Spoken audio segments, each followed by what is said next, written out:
Welcome to Hey Huzi. My name is Eric Post. Normally you would see me and Mona Bolsey here, but I wanted to bring on an outside guest, a first guest onto the show. When I started this whole project a couple of months ago, the whole idea was to get a little momentum, shoot a few episodes, really figure out what we want to talk about and who we wanted to talk to and the reason to even have this thing, because there's plenty of people with a microphone and a podcast subscription. And I just didn't want to contribute to the noise. And so one of the things I wrote down as one of my filters for my guest was I don't care about their bank account. I don't care about their title. I don't care about the cars in the driveway. I care about the heart and the mind behind the person. And so one of the first people I decided to reach out to is be my first guest is my buddy here, Dave Savage. So with that said, Dave Savage, good morning, buddy. Good to see you, Eric. And my friend, I've known you personally over the past few years. We've become what I'd call personal friends, but I have followed you for years on Facebook and social media, and you are everything but noise. Like, you have a knack for like kind of netting it out, or like I was thinking that same thing. Dude, you are never noise. It's about time that you jumped on a podcast to bring your character, your brilliance to this platform. So honored to be one of your first. You know, you are my first. It's been just me and Mo until now. Honored. And literally the first person. And you've been a supporter of the business and my project. And one of the ways that I have grown in the last few years is to recognize the power of your network, you know? And it was just one of those things. I never took it for granted, but it was just always kind of like a duh sort of thing. It just seemed obvious. But until you really experience it, you know, then you're like, really, oh, that's true. You know, your net worth is in your network. Who you are is who you hang around. All those things that you've heard over your entire life, I've experienced over the last few years. And so you've been a part of that. So I want to talk to you, man, about all things tech, AI, business, family, friends, love, wherever this thing goes. Mind if I just kind of hit you with, you know, kind of the topic here, and then we'll go from there, Dave? Yeah, I'll go anywhere you want to go. I got some fuzzies here from my beautiful golden doodle. So what I have been just immersed in over the last few years is obviously AI and the intersection of the consumer, industry, education, finance, just personal development, spirituality, you know, and how that's interacting and interfacing with AI. Dave, you think about a lot of things too. And I'm just curious, is there anything right now that's kind of just keeping you up at night? No, I mean, no, really. You sleep good? I sleep really well. Like, my sleep game is like as good as it's ever been. I have had an Aura ring for multiple years. And this is literally like the past 10 days is the first time since they added the feature where I have no sleep deficit. So no, there's nothing. But I will tell you something that was not keeping me up, but was concerning me, that was alleviated to some extent, depends on you believe it, was because I am a SaaS technology entrepreneur in the mortgage space. And we've had a shrinkage, you know, and how we monetize is costs per seat. And the number of seats, we call it TAM, total addressable market, has shrunk due to market conditions. And I do think we could be at a bottom from, call it market conditions, shrinking the number of loan officers. But a concern I had was like, hey, how much is AI going to reduce the need for loan officers? And clearly when you know, my day job is building valuable SaaS technology that turns loan officers into mortgage coaches. I'm like, just how down is it going to go?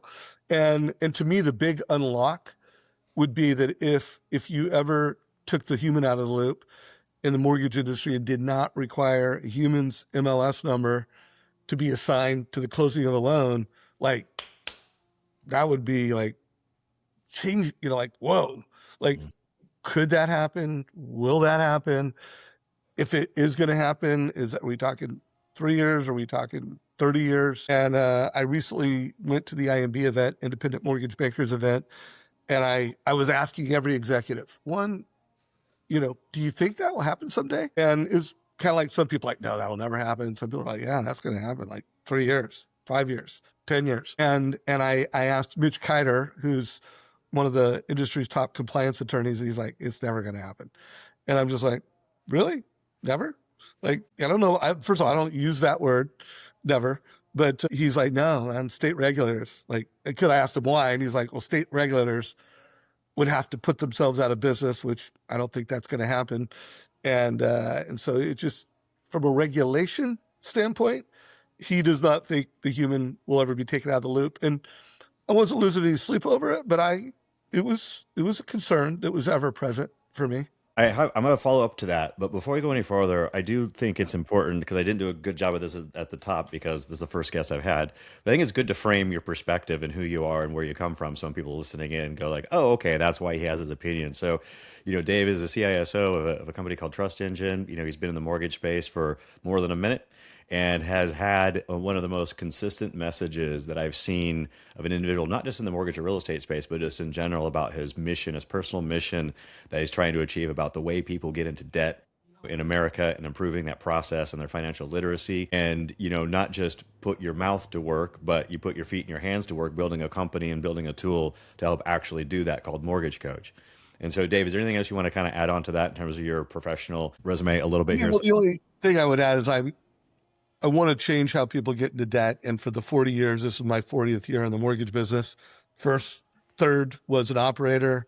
The past 2/3 has been as a technologist and entrepreneur. But I added a new real passion, which is making our next gen, Z financially literate around homeownership. So I'm very passionate about leaning into Gen Z and next gen home buyers. That's awesome. So you made a comment about the attorney using a statement of absolute, using the word never, and I typically try and avoid thought leaders that make those sorts of statements of absolute when we're in some sort of unprecedented time, something where there's brand new dynamics in play. And I do think, thought leaders and people that have wisdom have the ability to recognize patterns, and they do understand that the core of all these patterns are human beings.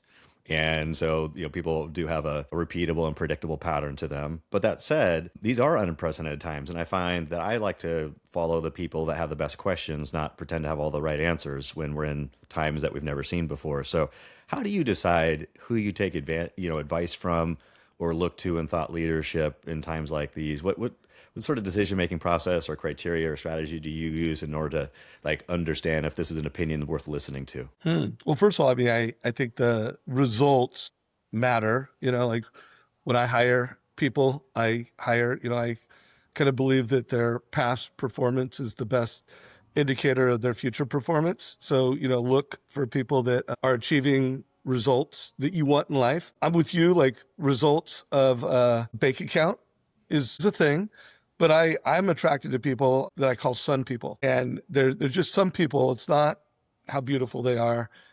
It's like they bring this energy that just elevates, that brings light to whatever. So I'm very attracted to what I call sun people that have results, cool people that have results. And it could be in any profession. You don't need to be a millionaire. You don't need to be in the mortgage business. But if you're jacked on life, you're cool, you elevate people around you, then I'm listening. I want to lean in and learn from you. You're one of the better networkers that I've met, and you have a consistent ability to connect people with other people. You have a consistent ability to kind of applaud, other people's success, which doesn't always happen because there's a very me, me, me economy and me, me, me society. Not to sound pessimistic, just as an observer. And so when I sit back and observe people that do things like you do, where you're constantly, introducing each other and trying to create value among people, you have a desire to create impact, for the people around you. And I'm leading into the thing that you've been talking about a lot, which is your personal code. So in the world of AI, one of the things that I've really noticed, Dave, is that people have a hard time knowing what to use AI for unless they're very clear of who they are and where they're trying to go. Would you mind just talking a little bit about your kind of philosophy on your personal code and what you're writing about in your current project around your code?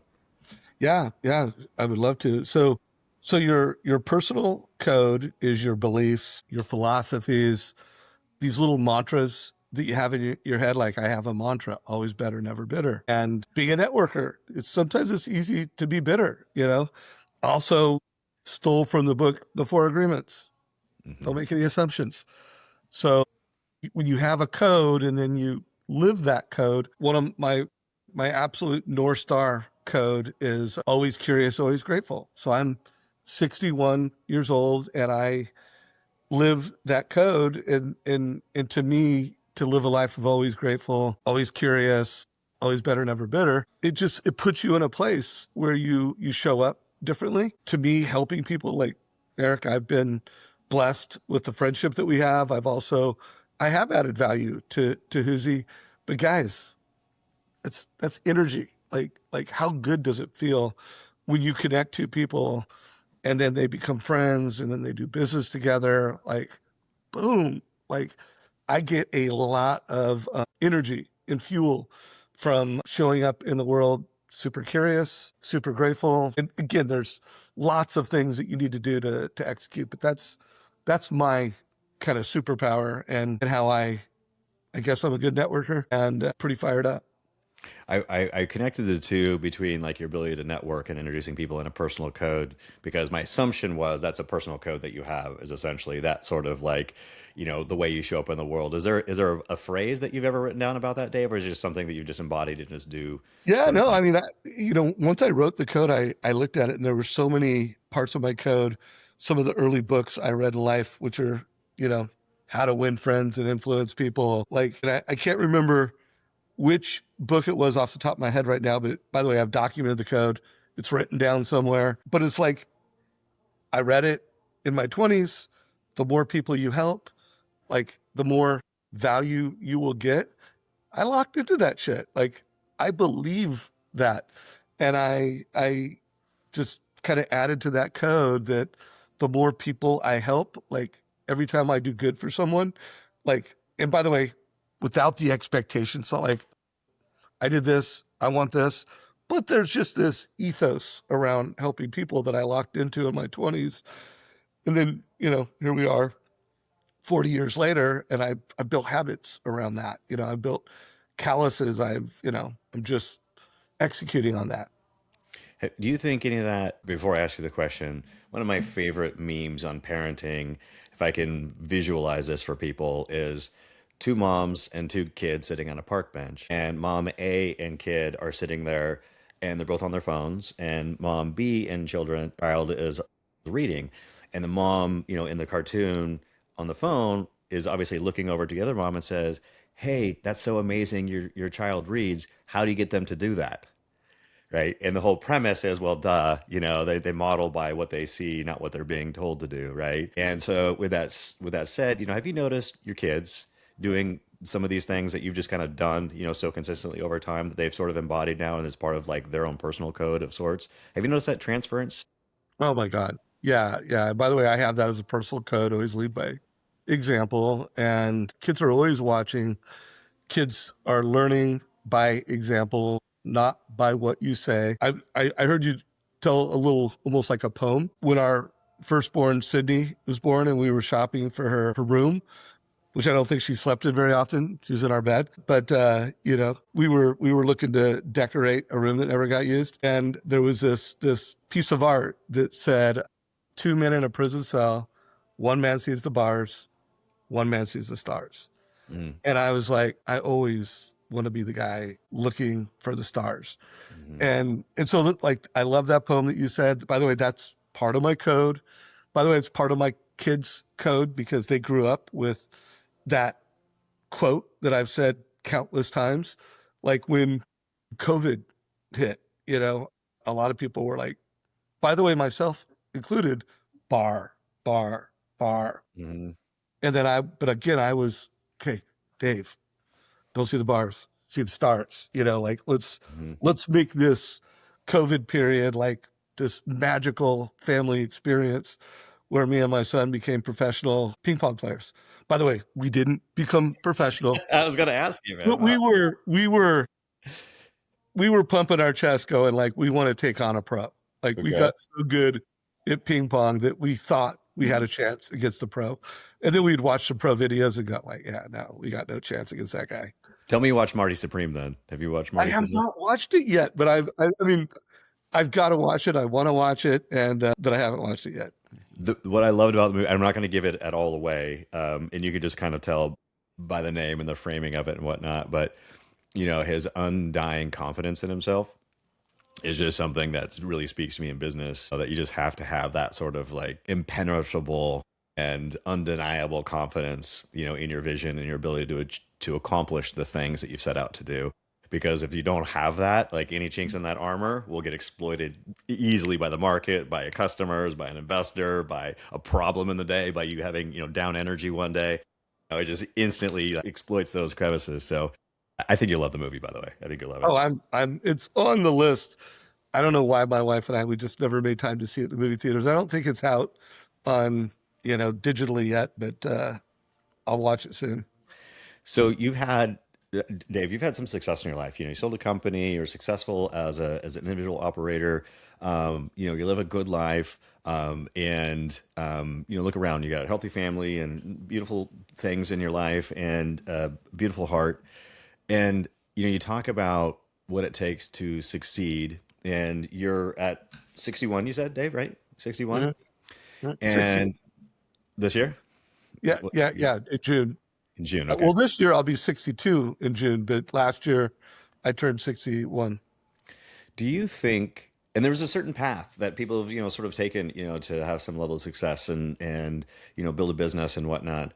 Do you think AI is rewriting any of the fundamentals of what it takes to be successful in today's world compared to what it was over the last couple of decades? And secondarily, are there any things that are just undeniable truths that will forever be in play, regardless of what technology does? So, kind of a two-part question there, man. Do you think that anything has changed, and Oh yeah, what yeah. has Well, not changed? first of all, to have founded Mortgage Coach, which we did many years ago, my co-founder, Greg Wexler, got his degree in computer science from USC, worked at Xerox at Park Institute. Anybody knows that? Like if you worked at Park for them, you are a genius. His grandfather was founder of Radio Shack, Tandy. So I needed Greg. By the way, Greg, not saying all this to marginalize you, but nowadays, like vibe coding, like anybody can be a creator, anybody can create content, anybody can vibe code, and the number of headcounts of human beings that you need to build enterprise level technology has changed forever and is changing rapidly. So I think, a human who's creative, that has great work ethic, that has vision, that has courage, can be an entrepreneur faster, bigger, with less boundaries than ever before. And so I think that's really different. Something that I don't ever think will change is that for humanity, leadership is the superpower. And there's a leadership of self-leadership, and then there's a leadership of other people. Some people master self-leadership, but there's a glass ceiling because they haven't learned to build teams and cultures and enterprises. But I do believe from a humanity perspective, leadership will, it's been the superpower of all the best success stories for forever, uh, you know, before the Bible and during the Bible and after the Bible, leadership is king. But using AI and leveraging technology to be a better human and to create better human experiences, it's new, it's different, and it's changing fast.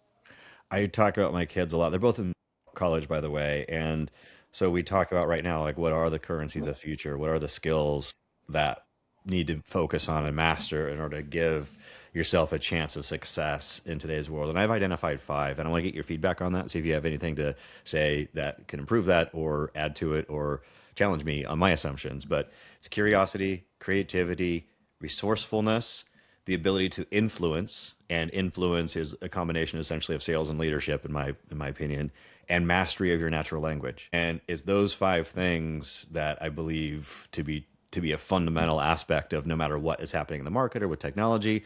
If you're interacting with AI, you need a mastery of your natural language. If you're interacting with people, you need the ability to influence.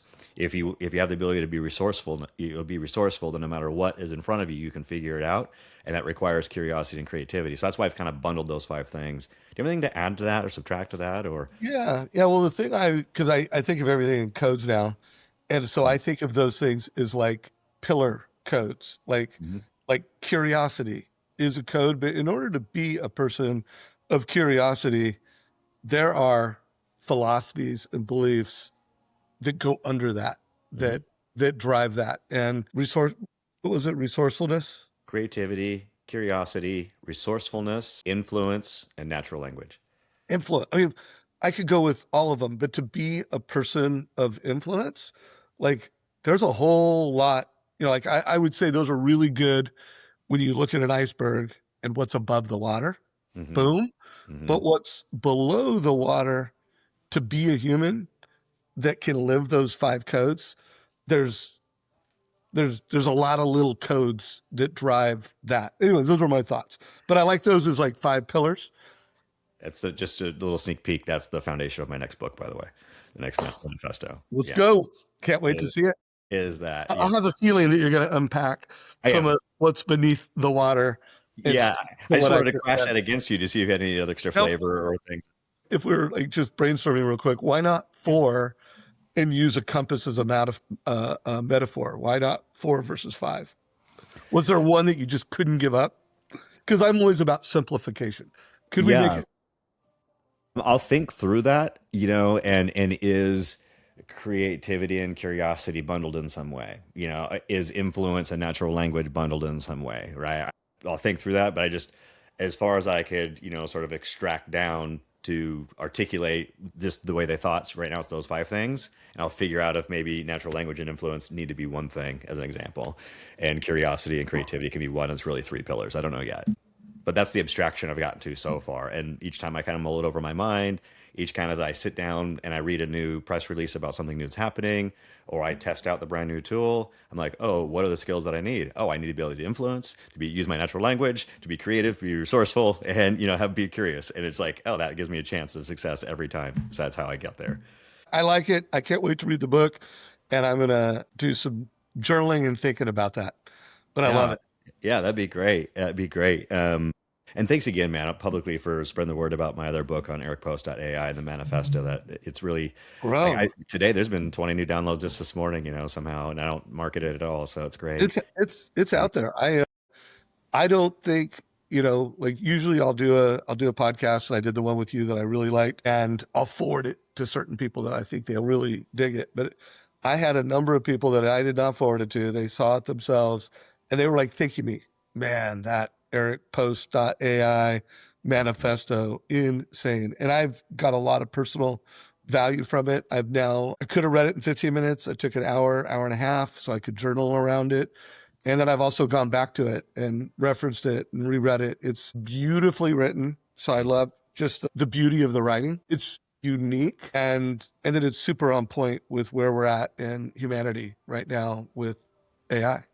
And if somebody's listening to this, it's taken me so many years to put something to paper because I've started probably 10 projects and nothing felt right, right? Because I had this objective I wanted to have as a concrete thing. And I just want to share with people that I read, it was actually, I don't think I have it right here. Oh, yeah, I do.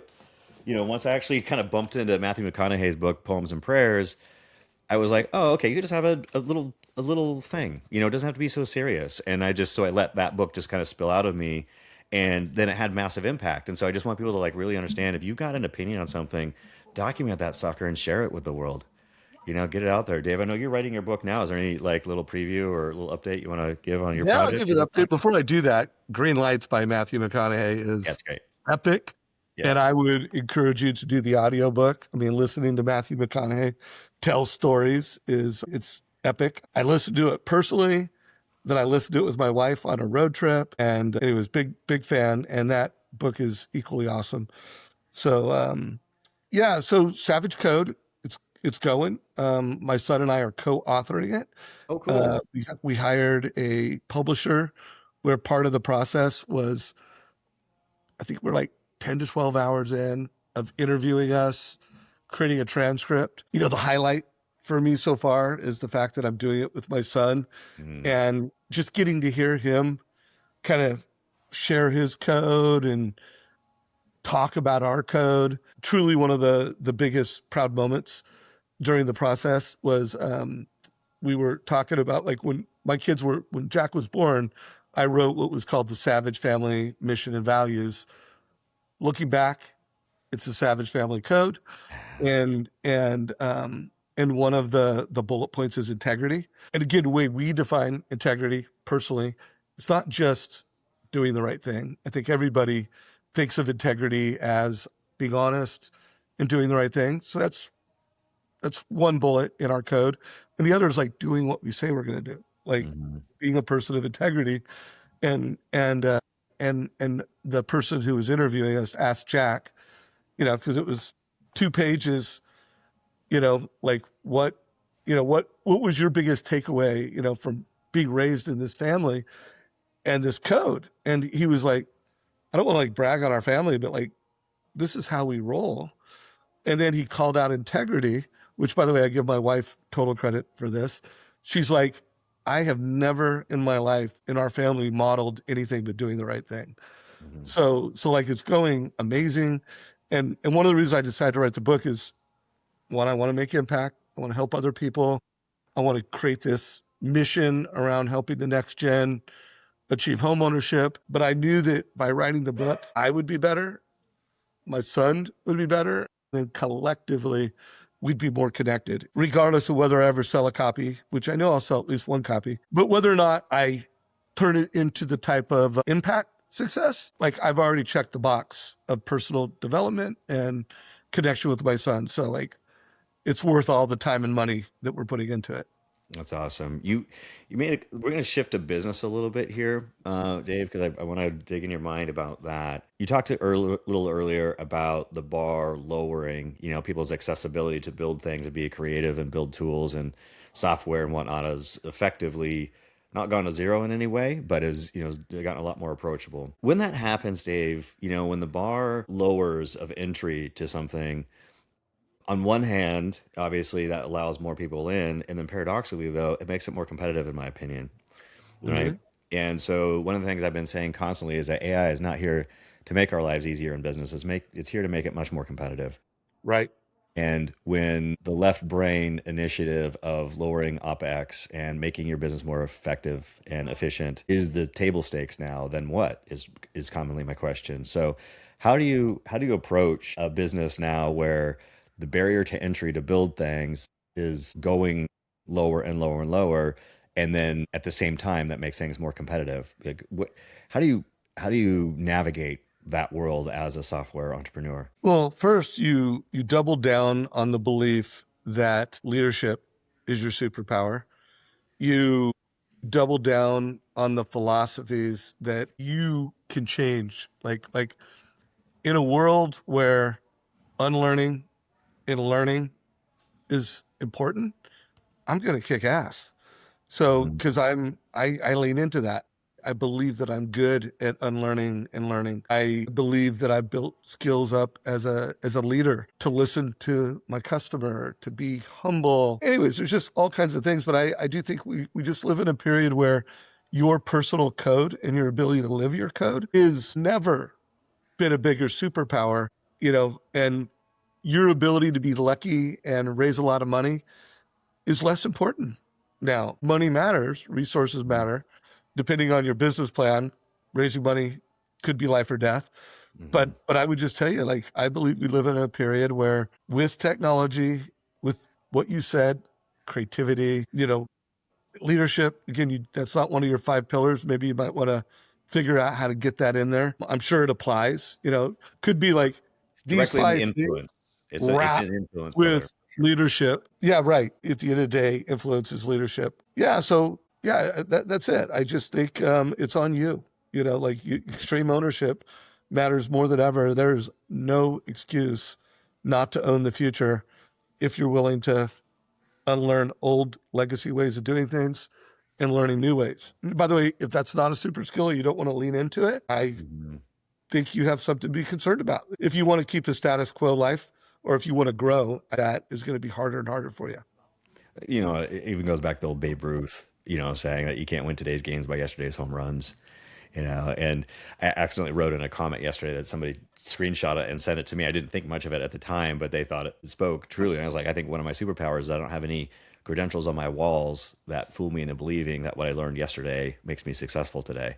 I just wrote Yeah. that in a comment, and people were like, yeah, that's exactly it. That humble ability, like talking like you're right but listening like you're wrong, is a superpower in today's world. As an example, so I've been so curious about how the AI powered consumers affecting salespeople in just industries in general. So my curiosity led me even last night, Dave. I got my freaking car. I went to car lots and I talked to car salesmen just to literally interview them to say, hey, is this even affecting you in your day to day? And if so, how is that? How is the AI powered consumer, checking on what they want to buy as a car, before they even come in the lot, or are they using it as negotiating the pricing or the warranty, or are they checking the reliability of different cars in certain ways using AI? Because I just, again, my curious nature, just like, hey, where all is this touching? In a salesperson world. And it was eye opening, man, Dave, last night. I watched one guy, he was an older gentleman, been selling cars for 30 years.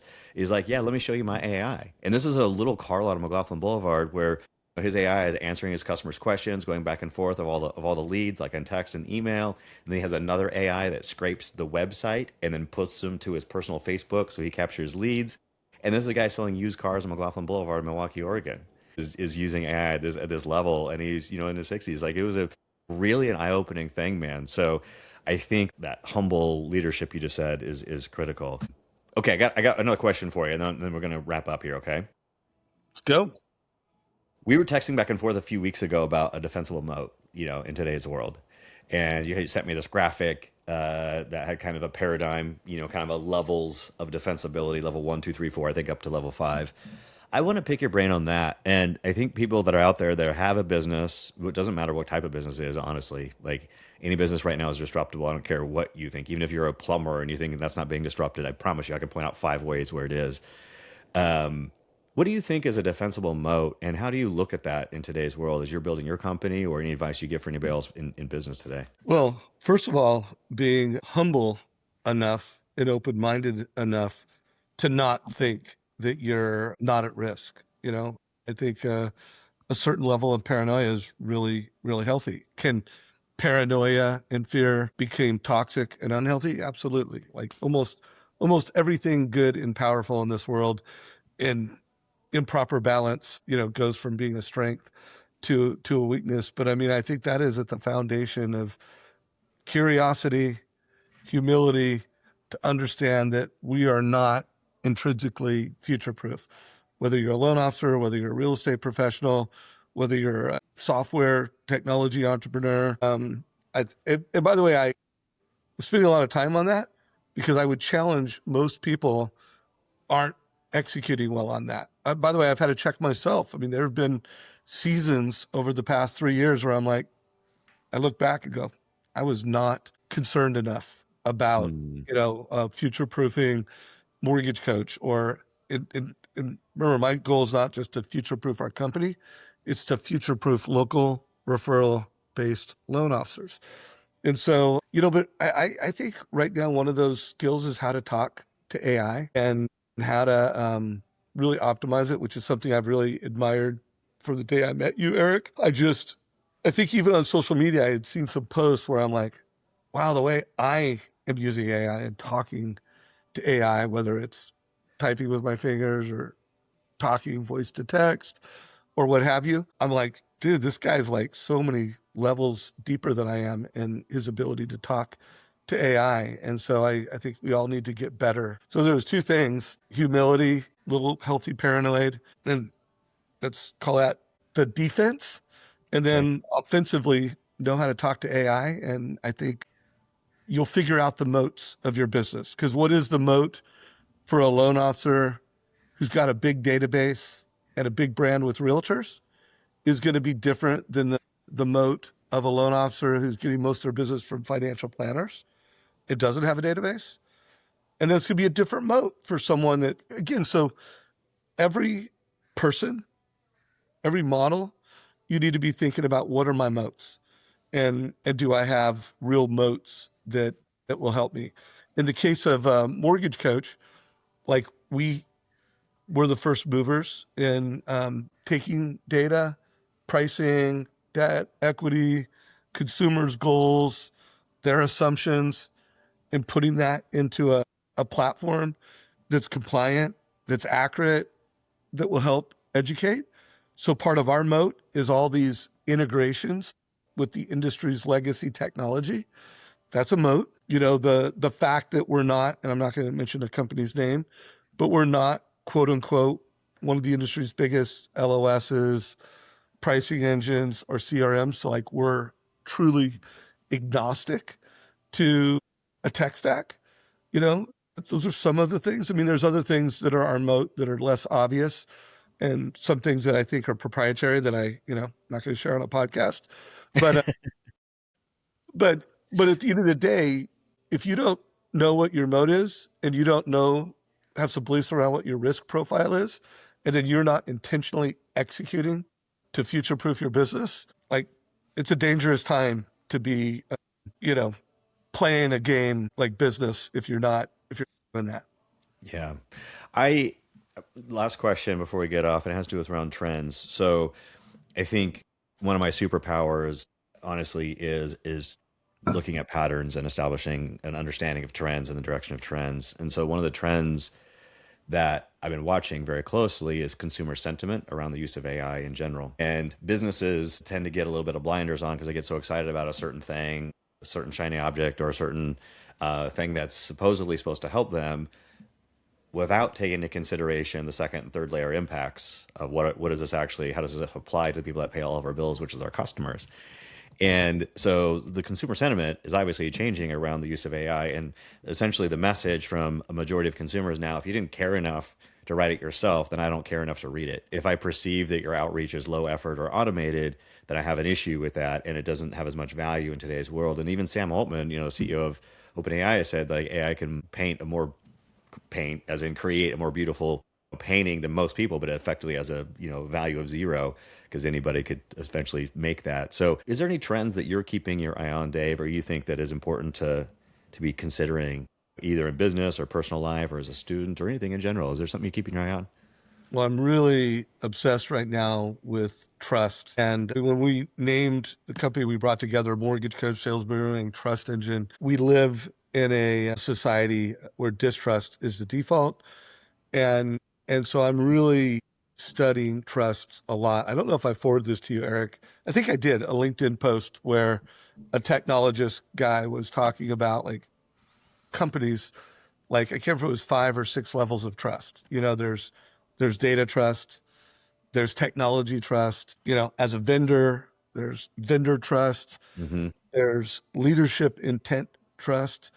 So I'm this particular thought leader, I can't remember if it was 5. I'm kind of mapping out all the different ways in which trusts are built. And I'm doing that both as a company that's leveraging AI to bring value to loan officers, but I'm also doing it from a perspective of a loan officer. Like, what can they do to future proof their careers, have a trusted brand, so that when people see them, they're like, that's good human being. And I trust what they say. I trust their data. I trust them to have my best interests in mind. Hmm. And because here's the deal, guys. Like it's I don't know who your biggest audience is, whether it's mortgage or not, but I'll use mortgage as a metaphor. Like if so you got a relative who just got in the mortgage business, you trust them with your life. You would literally give them your ATM code, like your bank accounts, impeccable trust, but they're new to the mortgage business. You're going to shop them because they're new guy or gal. At the same time, let's say there's this super well-known guy that's on all the billboards and that he's an expert, he has authority, but you don't necessarily trust him. Like, he has authority. So I think I'm really living in this world of how, by the way, how do we have influence through trust and authority? And so I'm nerding out on that. Oh, that's a good one. So that's on my list too, because the world obviously is You're getting. probably going to write a book about it, and it's going to be better than anything I've thought. Well, I appreciate the confidence. We'll see what happens after I do this next one.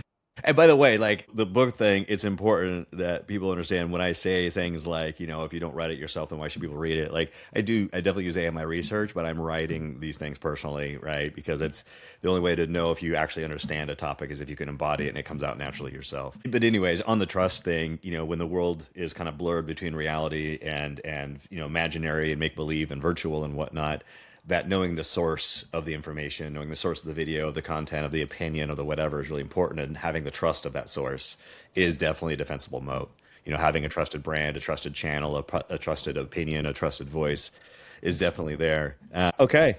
Anything else? First of all, if anybody wants to follow Dave, follow him on social media. Dave, you got any channels that you'd like to share with the audience, especially if you're in the mortgage Yeah, I'm world? on all the channels. I try to work really hard to be super valuable on YouTube for mortgage professionals. So 26,000 loan officers that, if you're new, experienced, follow me. I'm pretty strategic and regular on LinkedIn, but follow me on any channels. And even if you're not a mortgage person, like one of the things I think I heard this morning, Dave, on your show, saying that you've been doing this 10 years, you were creating this show essentially effective consistently with Todd, and then Deborah, then another 5 years. So 10 years of doing something consistently, right? Oh, 15? No, I've done the Tuesday interview, which I do by myself at 9 o'clock on Tuesday for over 15 years. And so not bragging, but yeah, I have been pretty consistent at doing that. And by the way, I do that to create impact and value in my day job. And then I get better. Just like, every time you interview someone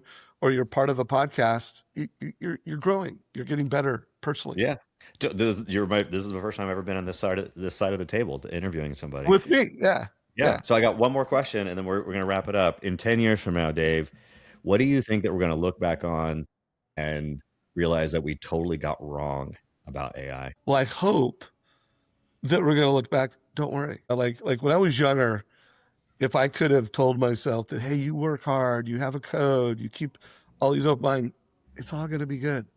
I hope 10 years from now, we look back, and if we really focus on being the best human we can be, and again, that does going to require hard work. And that is going to require bravery. That is going to require creativity. That is going to require influence. But it's okay. You're going to kill it. You're going to look back and go, what was I worried about? That's what I hope. You just triggered me with a word that I haven't added to my list in some way, but I'm going to consider it now. It's bravery. Yeah, it's a thing, man. It's a Like real thing. it is the energy that drives humans into the unknown and into the difficult. It's important to win going forward. So there you go. I gave you Yeah. number 6. I ran this by a couple of people. They're like, "Oh, authenticity and whatever." I'm like, "No, that's bullshit. Like, that's not it." But I'm gonna add that. I will say, man, Dave, thank you so much for being a guest. If anyone gets value out of this, like, subscribe, follow, share this podcast. I want to grow this thing. I want to bring insights and ideas and conversations that aren't typical around life, business, and AI. So thank you guys for another episode. Grateful for you, Eric. Take care, Hey, buddy. everybody. Have a good one.